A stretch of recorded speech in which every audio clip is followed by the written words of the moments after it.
नमस्कार विद्यार्थी मित्र। 9वीं कक्षा के सभी बच्चों का इस क्लास के अंदर स्वागत करता हूं। हिंदी के अंदर जहां तक हम पहुंचे हैं वहां से आगे जाने का प्रयत्न आज करते हैं। ज्यादातर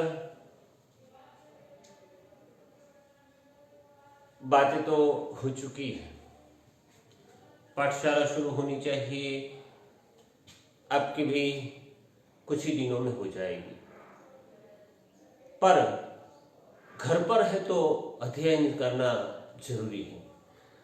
आज हम देखने की ओर जा रहे हैं विश्व काव्य जो है धरती की शान पंडित भरत व्यास द्वारा लिखित है। पंडित भरत व्यास जी ने इस काव्य के अंदर जो बातें कही है वो बातें पढ़नी है।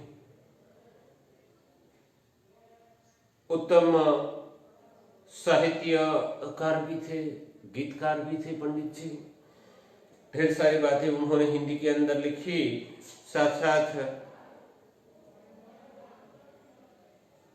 साहित्य के अंदर जो बातें उन्होंने लिखी है उनका एक अंश यहाँ पर धरती की शान के अंदर मानव को उन्होंने जो संभावनाओं को शक्य बनाने वाला बतलाया है, उसी बात को इस काव्य के अंदर हमें देखना है। इस धरती पर जो कुछ है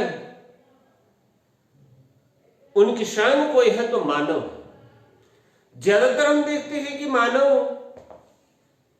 मनुष्य हार कर कभी कभी बैठ जाता है, निराश हो जाता है, हताश हो जाता है। हताश और निराश व्यक्तियों के सामने व्यास जी ने यह बात रखी है कि मनुष्य तो बड़ा महान है। मनुष्य तो संभावनाओं, हर संभावनाओं को साकार कर सकता है, हर संभावनाओं को संभावना तक पहुंच सकता है। मानव के पास एक प्रकार की ताकत है और है बुद्धि और परिश्रम की ताकत। अपने बुद्धि चातुर्य से या तो अपने बुद्धिमान होने की बात यहां पर कही है कि वे मनुष्य बड़ा ही बुद्धिमान है। बुद्धिमान होने के साथ साथ उनके पास परिश्रम और परिश्रम से वो सब कुछ प्राप्त कर सकता है। वैसी बात उन्होंने इस काव्य के अंदर दिखलाने का प्रयत्न किया है। देखते हैं इस काव्य को।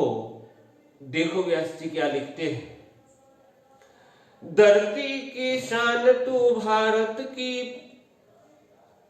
संतान, तेरी मुट्ठियों में बंध तूफान है, मनुष्य तू बड़ा महान है, मनुष्य तू बड़ा महान है। क्या कहते हैं कवि? देखो, धरती की शान तू भारत की संतान है। मानव तू तो धरती की शान है और भारत की संतान है। पूरी धरती जो है, धरती पर सबसे कोई महत्वपूर्ण पात्र हो या तो सबसे कोई महत्वपूर्ण जीव हो, सभी जीवों में किसी को श्रेष्ठता मिली है तो वो मानव को मिली है, क्योंकि मानव के पास बुद्धि तत्व है। मनुष्य अपनी बुद्धि से चल सकता है, सोच सकता है कि कौन सी राह पर जाना है या तो क्या काम करना है, किस प्रकार से हम करेंगे, उस बात को वो तय कर सकता है। सबसे बड़ी बात उनके पास बुद्धि है। कवि कहते हैं कि हे मनुष्य, मानवों को संबोधित करके उन्होंने इस काव्य को हमारे सामने पेश करने का प्रयत्न किया है। कहते हैं कि धरती की शान है। एक शब्द आया यहां पर, शान। शान मतलब गौरव। तू तो है मानव, तू तो इस धरती का गौरव है। हे मानव, जरा सोच, तो इस धरती का गौरव है और भारत की संतान है। सबसे पुराना देश हमारा भारत माना जाता है। पृथ्वी पर ढेर सारे संस्कृतियां आई, ढेर सारी जगहों पर मानव वसवाट हुआ, अलग अलग देश बन चुके हैं। सरहदें रखी गई है, पर सबसे पहला कोई मानव आया पृथ्वी पर तो भारत देश पर आया है। और भारत की तू संतान है, भारतीय संस्कृति का बड़ा इतिहास है। भारत भूमि पर जन्म लेना एक गौरव की बात है, और तू तो भारत का संतान है। इसीलिए कहते हैं कि मनुष्य तेरी मुट्ठियों में बंद तूफान है। हे मानव, तेरी मुट्ठियों में बंद तूफान है। अगर मानव अपनी मुट्ठी खोल देता है तो तूफान आ जाता है। ढेर सारे रहस्यों को अपनी मुट्ठी में बांधकर वो जीता रहता है, और उसी रहस्यों को जब खुला करता है तो तूफान मच जाते हैं। और साथ साथ अपनी मुट्ठी के अंदर इतनी ताकत है, अपने हाथों के अंदर इतनी ताकत है कि वो जब काम पर लगाता है, परिश्रम करने लग जाता है तो तूफान ला देता है। उतनी ताकत आज के मानव के अंदर है। आगे देखो, मनुष्य तो बड़ा महान है। हे मानव, तू तो बड़ा महान है। महानता के सभी गुणों को साकार करने वाला, या तो महानता को ग्रहण करने वाला तू है। आगे देखिए कवि क्या कहते हैं मनुष्य के बारे में। इस मनुष्य को संबोधित करके कवि क्या कहते हैं, तू जो चाहे पर्वत पहाड़ों को भी फोड़ दे, तू जो चाहे नदियों के मुख को भी मोड़ दे, तू जो चाहे, क्या कहा, तू जो चाहे पर्वत पहाड़ों को फोड़ दे, तू जो चाहे पर्वत और पहाड़ों को भी फोड़ दे, नी की ताकत रखता है। तेरे अंदर आज ऐसी ताकत है। तू जो चाहे नदियों के मुख को भी मोड़ दे। आज हम देखते हैं कि मानव के अंदर ढेर सारी बातें ऐसी है जो मानव कर सकता है। मानव के अंदर पहाड़ों को फोड़ने की ताकत है। आज हमारे पास इतनी प्रगति हुई है, हमारी इतनी आधुनिकता आई है कि हम बड़े बड़े यांत्रिक ताकत से पहाड़ों को भी सपाट भूमि में बदल दिया करते हैं। उतना बड़ा मानव आज हो चुका है। आगे देखिए, तू जो चाहे नदियों के मुख को भी मोड़ दे। आज हम देखते हैं कि इस दुनिया के अंदर, इस संसार के अंदर नदियों के मुखों को भी मोड़ दिया जाता है। उतनी यांत्रिक ताकत हमारे पास है। इतनी टेक्नोलॉजी, तकनीकी बाबत के अंदर हम आगे बढ़ चुके हैं कि मानव आज नदियों के मुख को भी मोड़ देते हैं। मतलब इतनी मानव के पास ताकत है। मानवता ही करता तो नदियों के मुख को भी मोड़ सकता है। तू जो चाहे माटी से अमृत निचोड़ दे, तू जो चाहे धरती को अंबर से जोड़ दे, तू जो चाहे माटी से अमृत निचोड़ दे। मानव जब खेत पर लगता है और किसान जब काम करने लगता है तो मिट्टी में से नई फसल बनाता है, ढेर सारी फसल पकाता है, मिट्टी में से अमृत बाहर निकाल देता है। मानव की ये ताकत है। अपने परिश्रम से वो मिट्टी में से अमृत बना देता है, मिट्टी को भी अमृत बना देता है, अमृत के समान बना देता है, जो ढेर सारे लोगों की 2 वक्त की रोटी बन जाती है और जीवन जीने का पूरा आधार मिल जाता है। मानव जीता रहता है। उसकी वजह यह है कि मानव के पास खाने का मिल दिया और वो मानव ही कर सकता है। मानव अपनी बुद्धि से खेत के साथ जुड़ जाता है और ढेर सारी फसल पकाता है, उनमें से खाने का इस दुनिया को देता है। ये मानव कर सकता है। मानव कितना कुछ कर सकता है, उनके बारे में कवि आगे कहते हैं, देखो, तू जो चाहे माटी से अमृत निचोड़ दे, तू जो चाहे धरती को अंबर से जोड़ दे। हे मानव, तू जो चाहे तो धरती को अंबर से जोड़ दे। आज हम देखते हैं कि मानव आकाश में, अवकाश के अंदर ढेर सारे दिनों तक रहता है, यान के अंदर रहता है और अवकाश यात्री को हम देखते हैं कि धरती से अंबर को जोड़ देता है। ढेर सारे उपग्रहों को वहां पर स्थित किए हैं और उनके द्वारा सारा संदेश व्यवहार जो है पूरे विश्व को एक ग्राम में बदल दिया है। उनकी वजह यह है कि मानव तय करता है। मानव के पास बुद्धि है, मानव के पास ताकत है, मानव के पास पैसे है, मानव के पास सभी प्रकार की सुविधा उपलब्ध करने की ताकत है। इसीलिए अंबर और उनको छोड़ दिया जाता है। पृथ्वी और अंबर को जोड़ने की ताकत मानव के पास। पौराणिक कथाएं देखी थी और हनुमान जी लंका में जाते थे, वो बातें हमने सुनी है, पर आज तो हवाई जहाज लेकर उनसे भी दूर जाया जाता है। ये मानव की ताकत है, मानव की सोच है, मानव का कर्म है।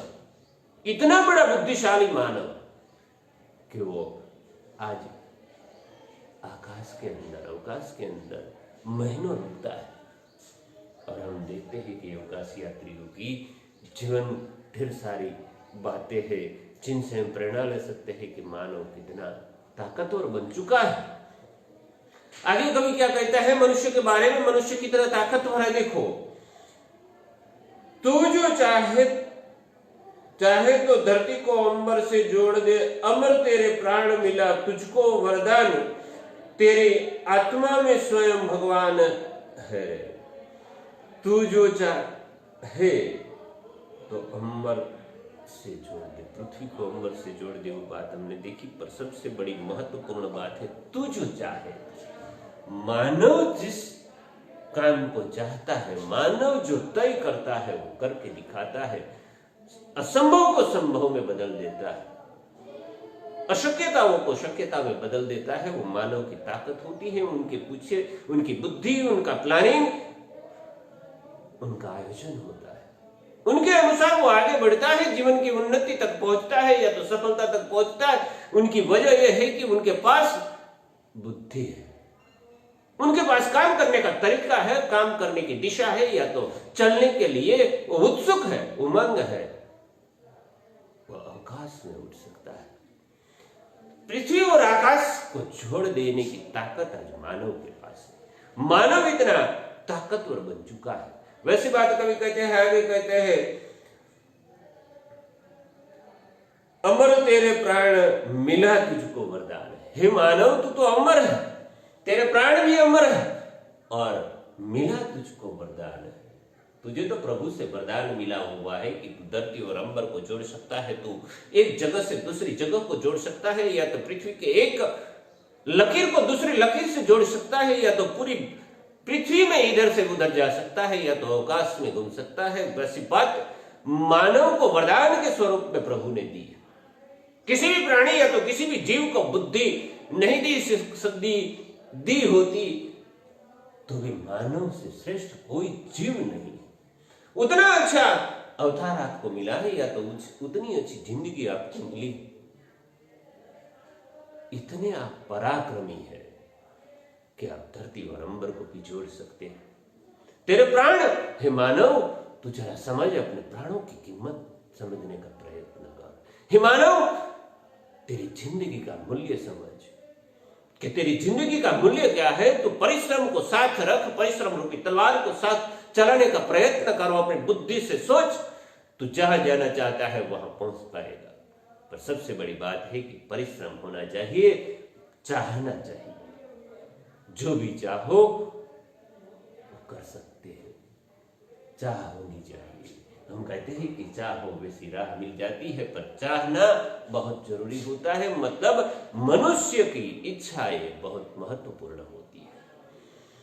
आगे देखो, प्रभु ने तो कहा कि तू ऐसा अमर प्राण है, तुझको वरदान मिला है। कवि ने कहा कि तुझको तो वरदान दिया है प्रभु ने। हे मानव, तू जरा सोच, तेरी आत्मा में स्वयं भगवान है। तेरी आत्मा में तो स्वयं भगवान विराजमान है। हर जगह पर हम सोचते हैं कि मनुष्य के हृदय में प्रभु है। प्रभु है ही, क्योंकि मानव जो तय करता है उनसे पहले उनके दिमाग में विचार जन्म लेते हैं, कल्पनाएं जन्म लेती है, स्वप्न आता है। स्वप्न को साकार करने के लिए मनुष्य दौड़ पड़ता है। ये सारी बातें कहां से आती है? उनकी वजह यह है कि ये सारी बातें अंदर बैठा हुआ प्रभु देता है। मनुष्य का प्राण बहुत ही महत्वपूर्ण है।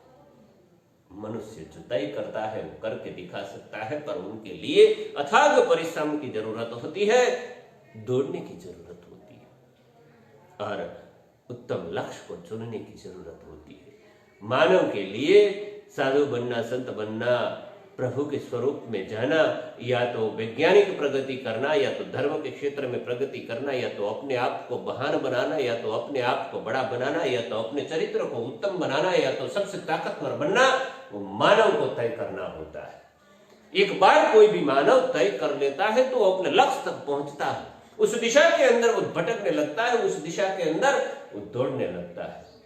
प्रयत्नशील मानव को बनना है। प्रयत्नशील मतलब इच्छा मानव को करनी होती है, तो ही मानव उस ओर जा सकता है। स्वप्न देखना, स्वप्न को साकार करने के लिए दौड़ पड़ना, वो मानव के लिए शक्य बात है।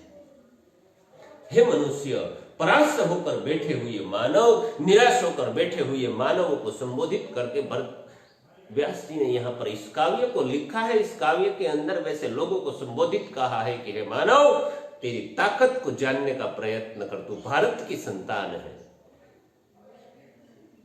तेरे प्राण तो बड़े अमर है और तुझे तो प्रभु का वरदान मिला है। जन्म लेकर वृद्धत्व तक बैठे रहेंगे तो अफसोस की गठरियां बांधनी पड़ेगी। मरते समय दुखों का बोझ बढ़ जाएगा। अपनी जिंदगी के सभी कर्म हमारे सामने दिखाई देंगे कि हमने क्या किया है। कर्मों को देखकर दुखित होना पड़ेगा। इससे अच्छा है कि अपने पास जो कुछ है वो दुनिया के अंदर अपना पराक्रम दिखलाओ। हे मानव, तू जरा सोच के चल, तू चाहे वो कर सकता है, जो भी चाहे। तेरे परिश्रम की वो ताकत है, तेरी बुद्धि की वो ताकत है, तू बड़ा महान है, तू जहां जाना चाहता है वहां पहुंच पाएगा। वैसा व्यास जी कहते हैं। आगे देखो,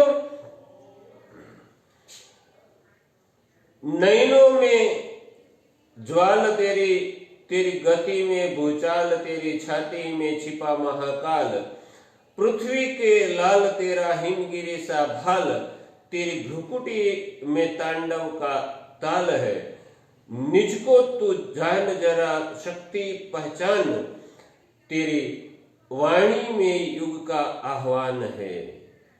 क्या कहते हैं कवि? देखो, नैनों में ज्वाल तेरी गति में भूचाल, नैनों में ज्वाल, ज्वाल शब्द आया देखो, ज्वाल मतलब अग्नि। तेरी नैनों के अंदर आंख है, आंखों के अंदर अग्नि है। मानव की आंखें लाल दिखाई देती है, उनके रंग बदलते ही धरती पर भूचाल आ जाता है, धरती धुरने लगती है। मानव तय करता है तो करके दिखाता है। बड़े बड़े युद्धों को देखने का प्रयत्न करो, किसी न किसी व्यक्ति की आंखों के रंगों का परिणाम होता है। उनकी आंखों के अंदर लालाश आ जाती है, क्रोध आ जाता है, या तो क्रोधावेश में जब वो आ जाता है तो उनकी आंखों का रंग बदल जाता है और नतीजा ये होता है कि वो विनाश निश्चित हो जाता है। ऋषिमुनियों या तो ईश्वरीय अवतारों को देखने का प्रयत्न करो तो हर एक की आंखों के अंदर का रंग बदल जाता है, आंखों के अंदर अग्नि होता है। जब वो क्रोधित हो जाता है तो ढेर सारी दुनिया को जला सकने की ताकत होती है उनके अंदर। ढेर सारे ईश्वरीय अवतार हुए, उनकी आंखों का रंग जब जब बदला है, जब जब वो क्रोधित तो हुए हैं, तब उन्होंने श्राप दे दिया है और ढेर सारे लोगों को भुगतना पड़ा है। कहने का मतलब है कि मानव की आंखों के अंदर क्रोधाग्नि जब पैदा होता है तो दुनिया को हिला सकने की ताकत रखता है। बड़े बड़े युद्ध हुए हैं, ढेर सारे लोगों को मृत्यु मिली है। अशोक की आंख के अंदर क्रोधाग्नि पैदा हुआ था और कलिंग के युद्ध को हम जानते हैं कि कितने मानवों को मौत की निद्रा में सुला दिए थे। ये मानव का क्रोध है। मानव क्रोध करता है तो उनकी आंखों से अग्नि चलती है। नैनों में ज्वाल तेरी गति में भूचाल है। मानव की गति में भूचाल है, वो चलता है तो वो भूचाल ला देता है, धरती ध्रुजने लगती है, धरती के प्राण भी कांपने लगते हैं। आगे देखो, तेरी छाती में छिपा महाकाल है। हे मानव, तेरी छाती में छिपा महाकाल है। महाकाल तेरी छाती में छिपा है। तू तो सामने वाले का काल बन सकता है, वैसी ताकत तेरे पास है। दुश्मनों को परास्त तू कर सकता है। आगे देख, पृथ्वी के लाल तेरा हिमगिरी सा भाल। पृथ्वी के लाल तेरा हिमगिरी सा भाल। एक शब्द आया हिमगिरी।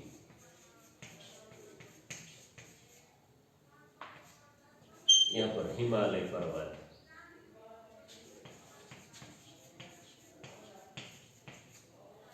हिमालय की पर्वतमाला कहते हैं क्या? देखो, पृथ्वी के लाल तेरा हिमगिरी सा भाल। तेरा भाल मतलब भाल प्रदेश जो होता है वो हिमगिरी सा है। हिमगिरी में ठंडक होती है, मानव के भाल प्रदेश में भी ठंडक होती है। मानव तेरा भाल प्रदेश तो हिमगिरी सा है, हिमालय जैसा बड़ा है और ठंडा भी है। तो सोच एक बार, तो तू कर पाएगा जरूर। आगे देखो, तेरी भ्रुकुटी में तांडव का ताल है। और मानव की भ्रुकुटी, दोनों आंखों के बीच का जो भाग है वो तेरी भ्रुकुटी में तांडव का ताल है। शिव जी जब तांडव करते हैं तो पूरी सृष्टि में विनाश आ जाता है। यही विनाश मानव भी कर सकता है कि दोनों आंखों के अंदर क्रोधाग्नि पैदा होता है और मानव की भ्रुकुटी जब मिल जाती है तो तीसरा नेत्र खुल जाता है और वो क्रोध का स्वरूप है। मनुष्य की भ्रुकुटी जब मिल जाती है, इसका मतलब यह है कि मानव तांडव करने वाला है। और मानव जब तांडव करता है, क्रोधावेश में विनाश सर्जने की ताकत रखता है। इतना वो पराक्रमी है मानव। हे मानव, तू इतना पराक्रमी है, तू क्यों डर कर हार कर बैठा है? तू जो चाहे तो ये सब कुछ कर सकता है, तेरे अंदर ताकत पड़ी है। आगे देखो, निज को तू जान जरा शक्ति पहचान। हे मानव, तू निज को जान, अपने आप को जानने का प्रयत्न कर, तेरी शक्ति को पहचानने का प्रयत्न करके तेरे अंदर क्या शक्ति है, तेरे अंदर कौन सी ताकत पड़ी है, उसको जानने का प्रयत्न कर। अपनी ताकत का अंदाजा लगा, दुनिया को जीत सकता है तेरी ताकत। आज हम देखते हैं कि ढेर सारे लोगों को इतिहास को जानने का प्रयत्न करो, या तो ढेर सारे लोगों के जीवन को देखने का प्रयत्न करो, अपनी शक्ति को पहचानने का प्रयत्न करो। मानव अपनी शक्ति को पहचाने, अपने आप को जान ले तो कहीं जाने की जरूरत नहीं है। हर मानव के लिए यह संदेश है। हर मानव को अपनी शक्तियों को पहचानना चाहिए, अपनी शक्तियों के अनुसार दौड़ना चाहिए और जहां जाना है वो लक्ष्य तय करना चाहिए, वहां पहुंचने का प्रयत्न करना चाहिए, अथाग परिश्रम करना चाहिए, सोचना चाहिए कि कौन से रास्ते वहां तक हम ले जाते। उसी बात को हम सोचेंगे, तुरंत ही दिशाएं खुल जाएगी। चाहेंगे काम को तो कोई न कोई साथी मिल ही जाएगा, रास्ता कट जाएगा, मुसीबतें टूट जाएगी। पर ताकत को पहचानो पहले। हे मानव, अपने पास ताकत है तो आगे चल, आगे बढ़, अपनी शक्ति को पहचान। आगे देखो, तेरी वाणी में युग का आह्वान है। तेरी वाणी के अंदर तो युग का आह्वान है।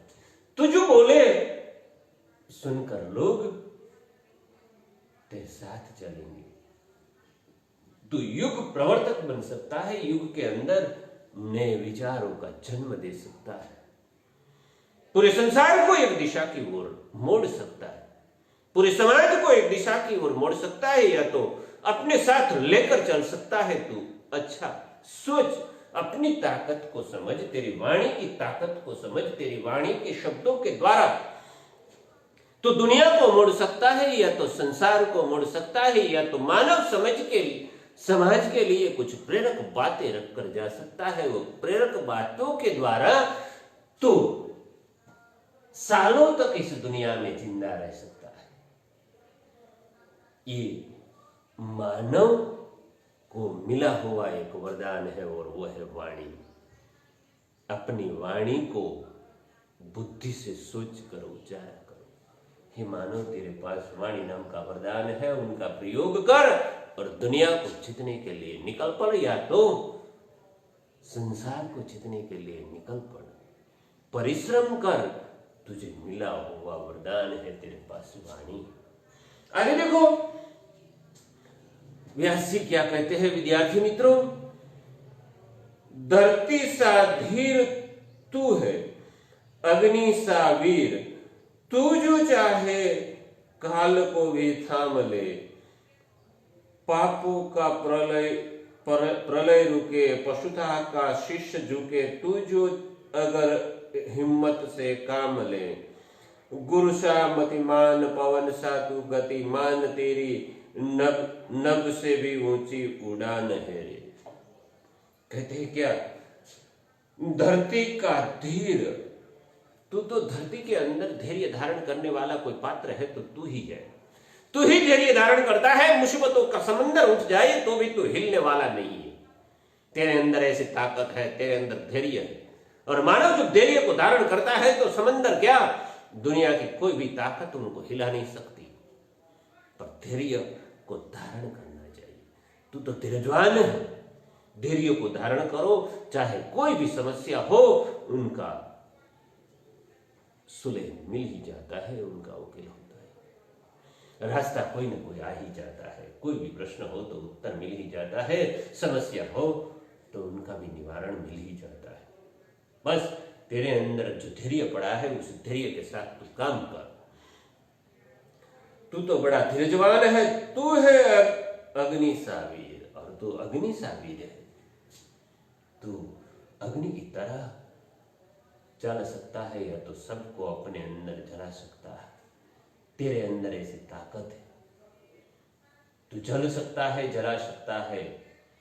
तू धीरज को धारण कर, धैर्य धारण कर, सालों तक बैठ सकता है।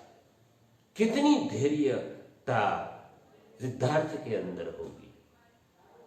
मिट्टी का ढेर लग चुका था अपनी काया पर, तब जाके बोधिसत्व उन्होंने प्राप्त किया था और बुद्ध बन गए थे। कितनी धैर्यता, कितना चाहा होगा उन्होंने बोधिसत्व को प्राप्त करना, तब जाके सिद्धार्थ ने अपने जीवन को सफल बनाया था।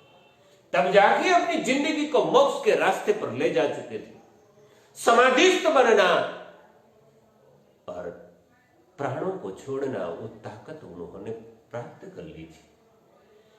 ये मानव कर सकता है, मानव के अंदर इतनी ताकत है। अग्नि सा वीर है। वीर अपनी वीरता दिखाए तो अग्नि की तरह सबको जला सकता है, सबको अपने अंदर मिटा भी सकता है। आगे देखो, धरती सा धीर तू है अग्नि सा वीर, तू जो चाहे तो काल को भी थाम ले। तू अगर चाहेगा ना तो काल को भी थाम सकता है, रोक सकता है। उनको भी, समय को भी रोकने की ताकत तेरे पास है। उतनी गति से तू आगे बढ़ सकता है, आने वाली हर मुसीबतों को रोक सकता है। आज का मानव समुद्र के अंदर उठने वाले तूफानों को रोक सकता है।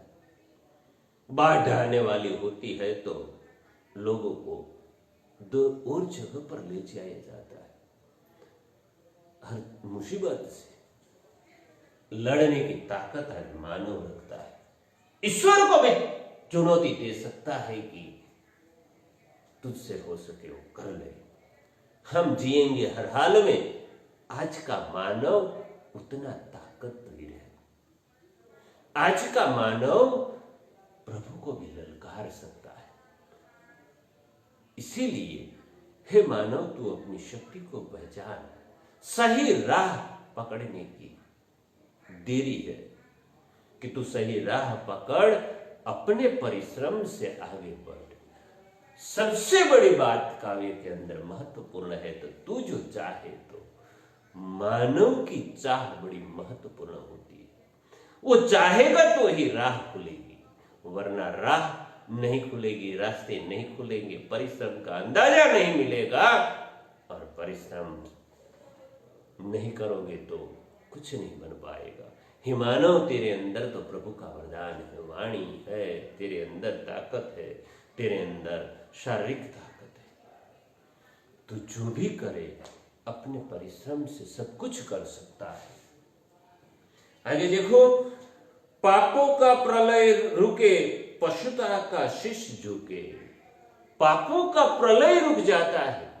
अधर्मी और अत्याचारी व्यक्तियों को रोकने की ताकत तेरे अंदर है। पर मानव चाहे कोई भी भ्रष्टाचारी, कोई भी अत्याचारी, कोई भी बेईमान व्यक्ति, कोई भी असत्यवादी व्यक्ति को रोकने की ताकत सत्यवादी के अंदर होती है, प्रामाणिक व्यक्ति के अंदर होती है, परिश्रमी व्यक्ति के अंदर वो भी ताकत होती है। वो बुरे व्यक्तियों को रोक सकने की ताकत होती है। बुराई चाहे कितनी भी बड़ी हो, पर उनकी ताकत नहीं होती कि मानव की ताकत को रोक सके। हर बात को रोकने की ताकत है। पापों का प्रलय हो, पापी लोग प्रलय करते हैं तो उस प्रलय को रोकने की ताकत मानव के अंदर ही है। बुद्धिजीवी मानव अगर सोचे, अपनी बुद्धि से सोचे, तो हर पाप को मिटाया जा सकता है। पाप मतलब बुरे कर्म, हर बुराई को मिटाया जा सकता है। पर मानव चाहे तो हर कोई कहता है कि पाप है, पुण्य है। पाप है तो पाप को मिटाने के लिए क्या करना चाहिए?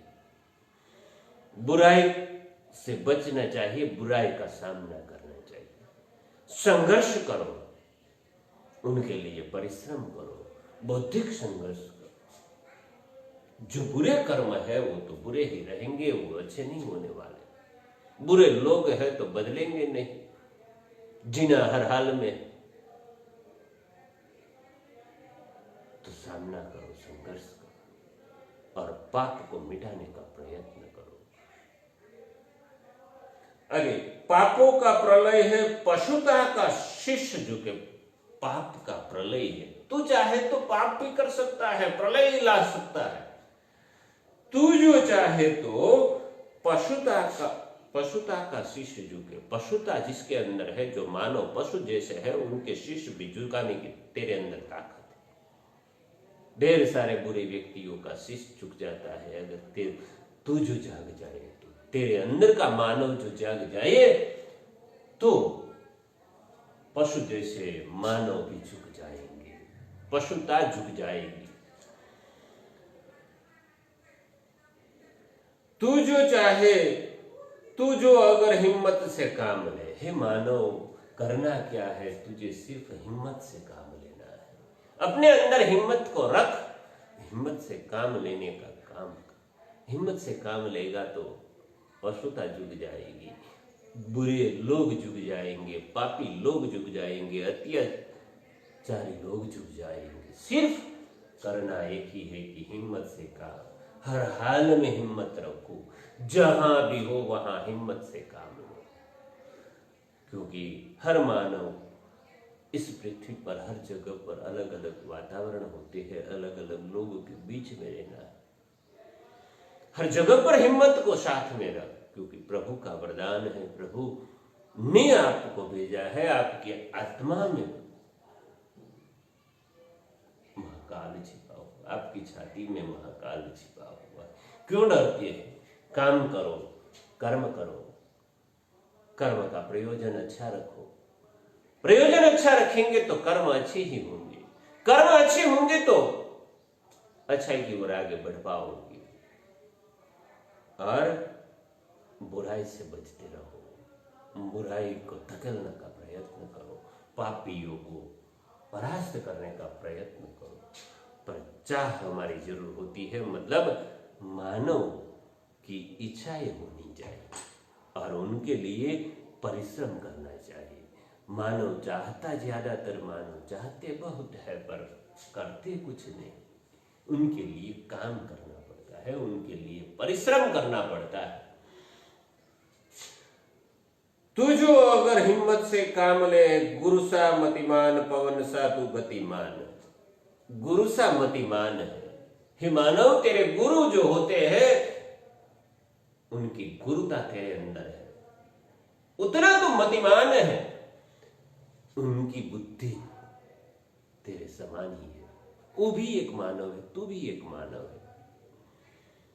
जिसके पास से हम कुछ सीखते हैं, जिसके पास से शिक्षा या तो आध्यात्मिक या तो धार्मिक ज्ञान हमने प्राप्त किया होता है, उस बात के लिए वो हमारे गुरु बन जाते हैं। जिनसे हम शिक्षा ग्रहण करते हैं या तो जिनसे किसी भी प्रकार का ज्ञान प्राप्त करते हैं, उस ज्ञान के लिए वो हमारा गुरु हो जाते हैं। पर उतनी ही बुद्धि हमारे अंदर भी होती है। इसीलिए हे मानव, तू जरा सोच, गुरु सा मतिमान है, तू तेरे गुरु जैसा मतिमान है, बुद्धि वाला है। पवन सा तू गतिमान है, पवन की तरह तू गतिमान है, दौड़ सकता है एक जगह से दूसरी जगह, दूसरी जगह से तीसरी जगह, या तो एक प्रदेश से दूसरे प्रदेश तक जाने की ताकत रखता है। घंटों में एक देश से दूसरे देशों के अंदर पहुंच जाता है मानव। आज उतना मानव पवन की गति से दौड़ सकता है। अपनी जिंदगी की राह पर चलने वाला यात्री तू है और अपने जिंदगी की राह पर जो रास्ता आपने पसंद किया है वहां पर करने की इच्छा यही है कि अपने रास्ते को चाहो। तू तो धरती की शान है, धरती की शान है, धरती का गौरव है मानव। अपनी राह को चाहो और आगे बढ़ो। परिश्रम करते हुए आगे बढ़ते रहेंगे तो एक न एक दिन सफलता मिल ही जाएगी, एक न एक दिन लक्ष्य तक पहुंच पाओगे। आगे देखो, तेरी नभ से भी ऊंची उड़ान है। तेरी नभ से मतलब आकाश से भी ऊंची उड़ान है। आगे बाद में बात करेंगे, अगले तास में। आज यहां तक रखते हैं, बाद में बात करेंगे। सबको नमस्कार।